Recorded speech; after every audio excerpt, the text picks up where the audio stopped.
वक्त है और इसके बाद क्रॉस एग्जामिनेशन शुरू करेंगे। आप चाहें तो जो इन्होंने सवाल पूछे उनके जवाब आप रिबटल में भी दे सकते हैं। जी जी, देखिए पहले तो ये बात कि ये मिसाल गलत नहीं है, गलत है। इन्होंने पहले ही हमको डिसार्म कर दिया, कह लिया अकल से मामला सॉल्व नहीं हो सकता, लॉजिक से आप पहुंच नहीं सकते। ये एक मेटाफिजिकल चीज़ है। मेटाफिजिकल अजीब सा लफ्ज़ है, ठीक से किसी को माने नहीं मालूम इसके, तो ऐसा लगता है कुछ बड़ी चीज़ है। अरे भाई क्या होता है मेटाफिजिकल, बताओ, खड़ी हो।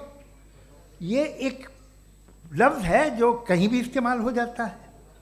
जब आप एक बात कर रहे हैं और आप मुझसे बहस कर रहे हैं तो मुझे मेटाफिजिकल मत बताइए, आप लॉजिकली मुझे प्रूफ किए। और अगर लॉजिकली आप नहीं बात करते साहब ये मेटाफिजिकल है, तो फिर हम आप बात क्या कर रहे हैं? मेरा आपका किस ज़बान में कॉन्वर्सेशन होगा? और ये कहना कि वक्त पहले नहीं था, तो फिर क्यों कहते हैं ये हमेशा से और हमेशा रहेगा? हमेशा वक्त है, तो आप कैसे कहते हैं वो हमेशा से है और हमेशा रहेगा? हमेशा का मतलब है कोई वक्त, अगर वक्त ही नहीं है तो हमेशा कैसे? बाहर वो रहेगा। अब मैं ये देखता हूँ, आपने कहा ना कि वहाँ रेप ज़्यादा होते हैं, तो हम एक बात देखते हैं कि दुनिया जिस पे वो कादर मुतलक है, जिसकी मर्ज़ी के बगैर पत्ता भी नहीं हिलता, ओमनीपोटेंट है, ये दुनिया चल कैसे रही है? और इस दुनिया का हाल क्या है?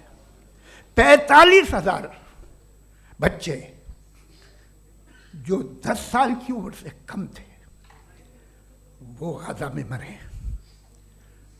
भूख से काला हांडी में बच्चे मरते हैं और डिप्थेरिया से मरते हैं। डिप्थेरिया अजीब मर्ज है, गले में जाली बनना शुरू होती है, बच्चा नीला हो जाता है, गरीब का बच्चा, इसलिए कि उपास इलाज नहीं। ये कादर मुतलक है, जो चाहे कर दे।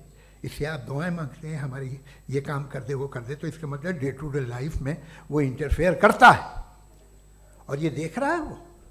अगर वो वाकई भी है फॉर डिस्कशन सेक, तो मैं जब दुनिया देखता हूँ तो मेरे दिल में उसके लिए कोई इज्जत नहीं पैदा होती। ये क्या कर रहे हो तुम पूरे ऑल पावरफुल हो, ओमनीपोटेंट हो, ओमनी प्रेजेंट हो। तुम तो वहाँ गाजा में रहे होगे ना, तुम हर जगह हो।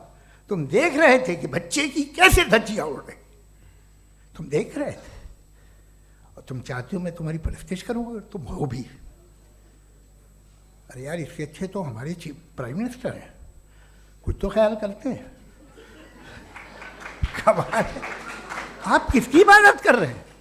अगर वो है भी, ये दुनिया नाइंसाफी से, जुल्म से, जबर से, तशद्दुद से भरी हुई है। और आप ये मत कहिएगा कि वो देख रहा है और वो बताएगा एक दिन। अगर वो देख रहा है और इंटरफेयर नहीं करता तो आप दुआ क्यों मांगते?